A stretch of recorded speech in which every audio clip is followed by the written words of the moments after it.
How do millionaires become millionaires? That's what I'm going to be sharing with you in this video. Hi, I'm Camille Gaines here, and on my website, retiresurgeon.com, I write about my investing adventure over the past 40 years or so and creating multiple income streams with my husband over the past 15 years or so after we stumbled into early retirement. The very first thing I want to share with you is 8 out of 10 millionaires invested in their company 401ks. Not surprisingly, really, but 3 out of 4 of the millionaires in the study invested outside of their company plan as well. This tells me that maybe they had some real estate or they did some other investments, maybe that weren't allowed in their 401k plan, or maybe they did some very low cost investing, or maybe they even invested in small business. Who knows? But we do know that 3 out of 4 of those millionaires invested in assets outside of their company plan.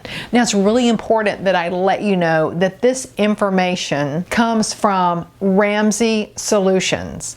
And that is, of course, Dave Ramsey's company, one of his companies, I'm sure.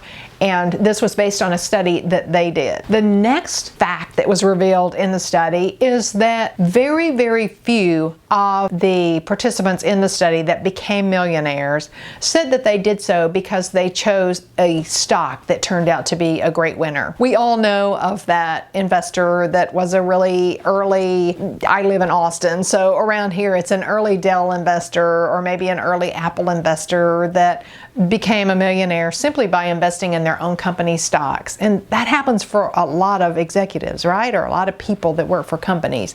But in this study of millionaires, none of the millionaires said that they became that way because they invested or they chose a single stock that really performed well. The strategy that worked for these millionaires was simply working and saving money and investing that money over very, very long periods of time. In fact, in this study, it took these investors 28 years to become millionaires. That's part of what led me to create Retire Surgeon, is because as an older investor, we don't really feel like we have decades to invest. Not everyone wants to wait 28 years to become a millionaire, but in this study, that is how these millionaires got that way. Most of the people or millionaires became millionaires by age 49. The next fact was that 49% of the millionaires in the study lived on less than they spent. And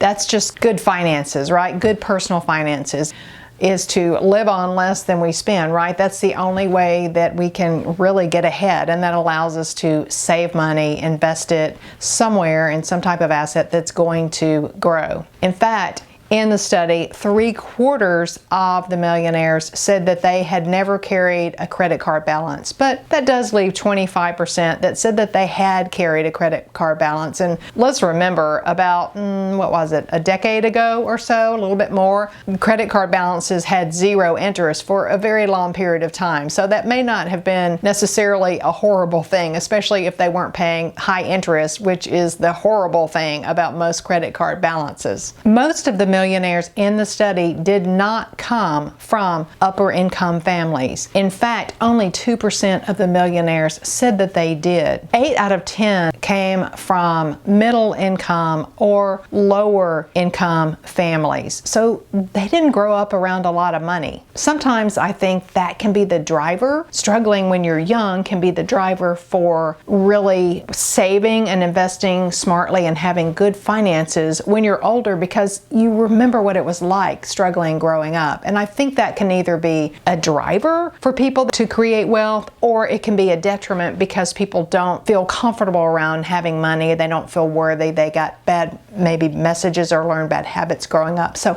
I think that can work either way based on what I've seen. The majority of the millionaires didn't have high-level jobs. In fact, only 15% were at C-level positions. The most popular jobs among these millionaires was being an attorney, working in management, as teachers, as accountants, and also as engineers. 88% of the millionaires went to college, and 52% of the millionaires earned a master's degree or a doctoral degree. So there was an overwhelming majority that did go to college and over half that earned those advanced degrees. That could be significant. I will say though, as I did this research for the video, I thought about and wondered about how will this be different in 20 years or 30 years. Looking back for people that are over 49 now, right, in the study, maybe